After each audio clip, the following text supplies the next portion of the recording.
Magandang umaga po sa inyong lahat. Ako po si Pao ng Ang Ligaya ng Panginoon Community. Samahan ninyo ako dito sa Landas ng Pag-asa. Noong nasa kolehiyo po ako, kakaibang thesis ang naisip namin ng kasama ko sa grupo. Pinag-aralan namin yung psychological behavior ng mga bilanggo sa loob ng maximum security prison.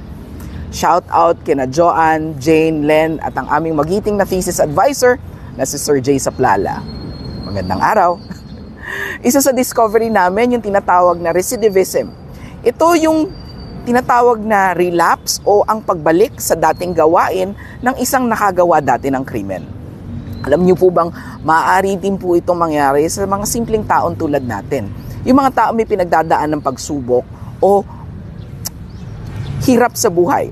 Kaya madalas, isa sa mga suggestion sa mga tao nagkamali sa batas o nagkulang sa dati nilang pamumuhay ay ang hindi pagbalik sa dating lugar na kinalakihan o di kaya'y ang paglipat ng tahanan para magsimulang muli. Mataas kasi ang posibilidad ng pagbabago kapag napaliligiran tayo ng mga tao o komunidad na talagang mababait at mamahalin tayo ng buong buo. Ganito rin ang ginawa ng ating Panginoong Hesukristo sa isang bulag sa ating pagbasa mula kay Mark 8:22-26 na kung saan inakay niya ito sa labas ng bayan at doon ginawa ang himalang pagpapagaling. Minsan, ang mga changes na nangyayari sa ating buhay ay pinapahintulutan ng Diyos upang palabasin ang mga mabubuting katangian na meron tayo.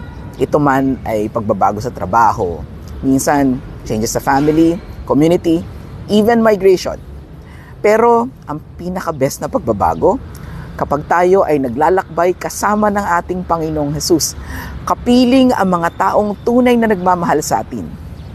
We will reach our full potential whenever we move forward with God. Always. Kung kayo po ay na-bless itong payak na reflection na to, please like, share, subscribe, Landas ng Pag-asa at Pathways of Hope sa inyong social media accounts, Facebook, YouTube, Spotify at Instagram. Muli ako po si Pao na nag-aanyaya. Let's move forward. Share this video if you have been blessed. Tandaan natin, ang mabuting balitang ibinahagi, pag-asang dulot sa nakararami. God bless us all. Have a good day.